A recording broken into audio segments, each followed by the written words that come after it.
All right, we continue right here on Sports Radio 810 WHB. Jason Anderson with you as our coverage continues here at Radio Row. It's presented by Buck Roofing for all your residential and commercial roofing needs. And now in Lawrence, it's Buck Roofing, 913-384-2680. Online at rbuckroofing.com. Sleep well knowing Buck Roofing fixed the roof over your head. Joining us now, agent to the stars. Leigh Steinberg is with us on Radio Row. Leigh, how are you, sir? I'm doing just great. Yeah, you take part in these Super Bowls.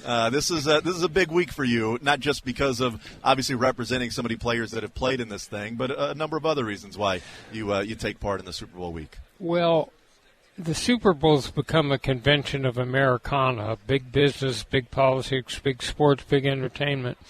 But this one's special because my dad took me to the Coliseum to see the Rams play, many years ago, and I fell in love with football. And then when they were going to leave and go to St. Louis in '94, I headed the committee to save the Rams. We had about 120 business people, and then fought to get them back. So it's sort of gone full circle. That's cool. And you always enjoy the Super Bowl with the party. This is 35 years now you got a Super Bowl party? 35th. We're using Sony Studios, which is where we actually filmed part of Jerry Maguire. Nice. And it's the old MGM. So we'll raise money for the Lantern Network, which is a mentoring program, and we give humanitarian awards. So we'll be giving one to Tom Telesco of the Chargers and one to Les Snead of the Rams.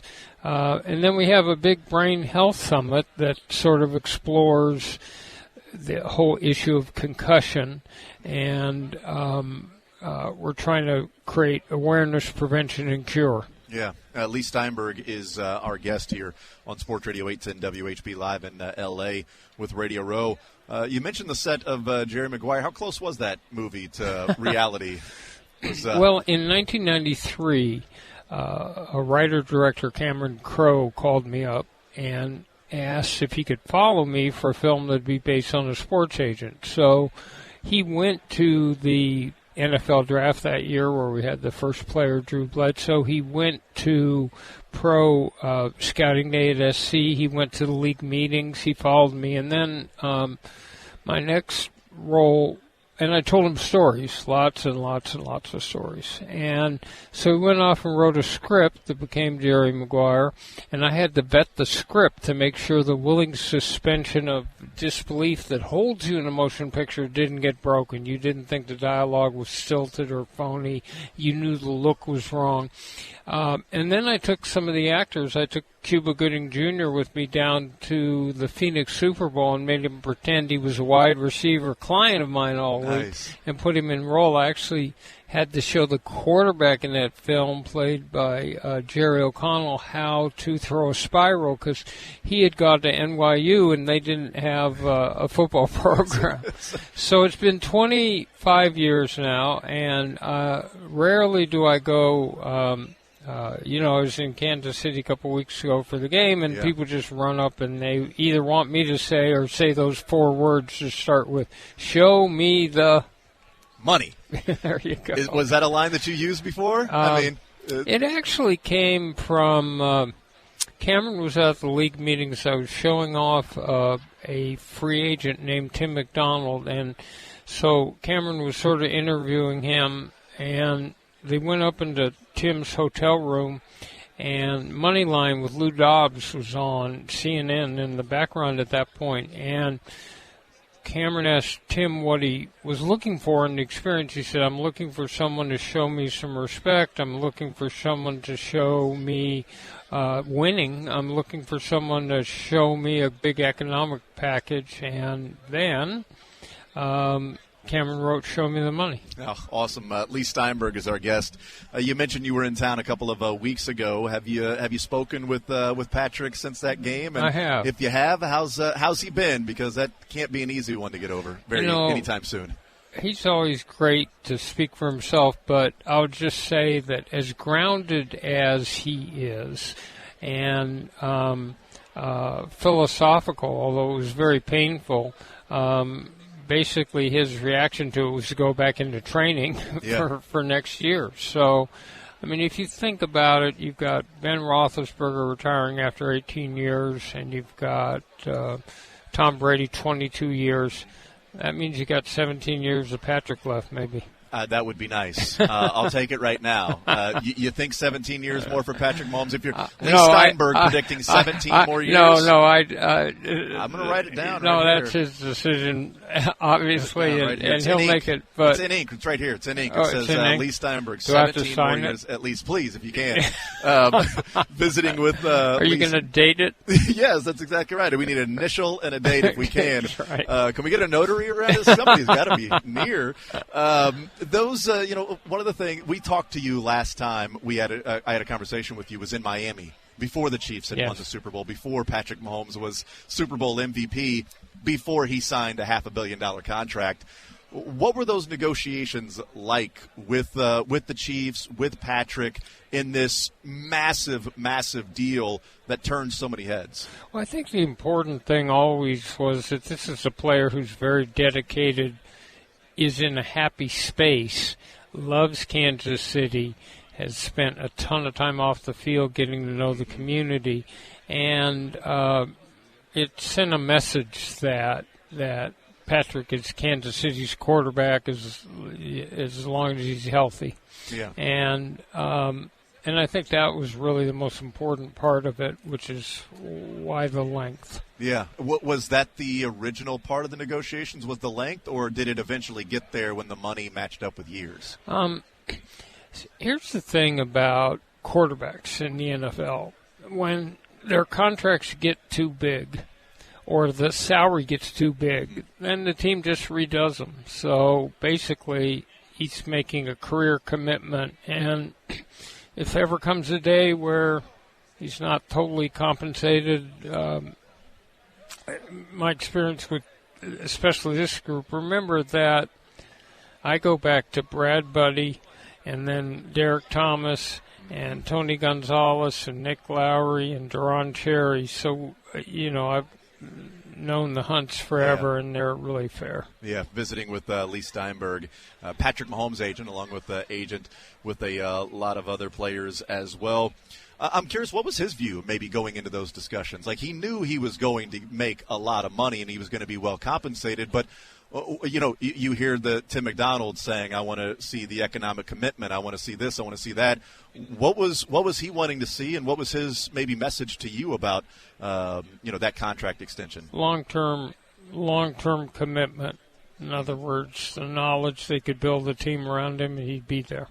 That was all he wanted. His long-term commitment, that was going to be the case. He said he talked to Andy Reid, and Andy was like, I'm not going anywhere. Right. So that certainly helped as well. We're visiting with Leigh Steinberg. You said that, so many of these quarterback contracts, when they are getting ready to expire, they're just redone and extended as well. And you said that, Patrick, this is a long-term commitment. The rolling guarantees was something that we hadn't really heard a lot about, hadn't really seen in these guaranteed mechanisms that kick in with this contract. Was that on your side? Was that on the Chiefs' side? Was it coming together? Because it seems it is rare and it's not something we see very often, or maybe it is and we just don't hear about it because it's not $500 million. So the challenge in any contract is how you maximally compensate the player, but avoid a heavy cap hit. So it's obviously in the interest of the quarterback to have a tight end, a wide receiver, a great line, and a great supporting cast, so that they ultimately can make it to the Super Bowl. So being creative in finding ways around the cap, and Chris Cabot, my younger partner, was really great in terms of being creative and innovative. It's just you're trying to create a situation where the player's maximally compensated, but at the same time the team has the cap room to put a great team around them.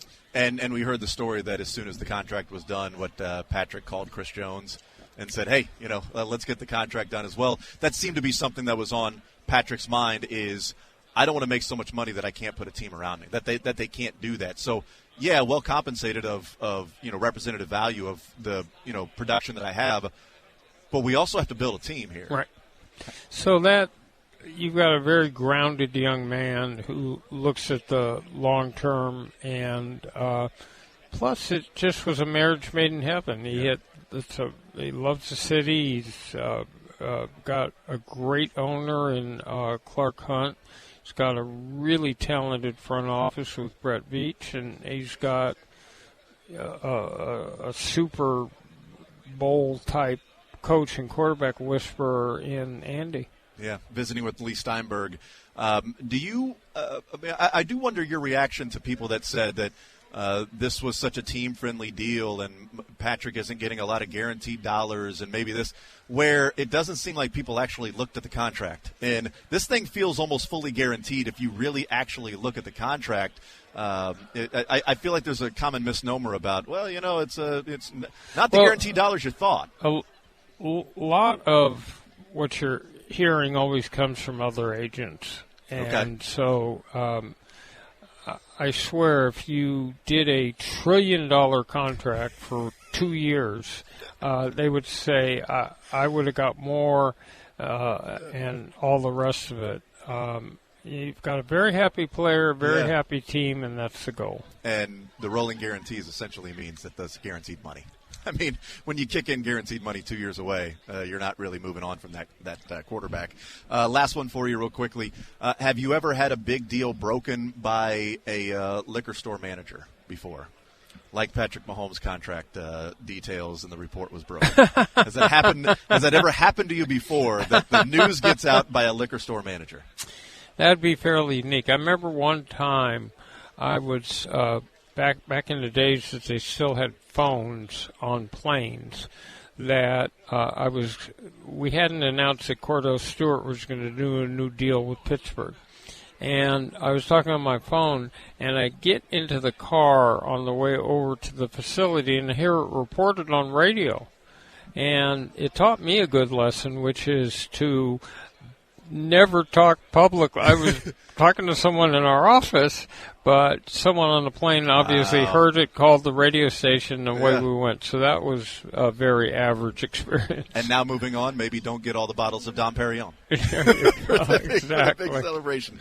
Leigh Steinberg with us. Leigh, I really appreciate the time. Thank you for stopping by. Have fun at the Super Bowl party. 35 years and running now, and really cool that it all comes full circle now here in L.A. with the Super Bowl. Thank you so much.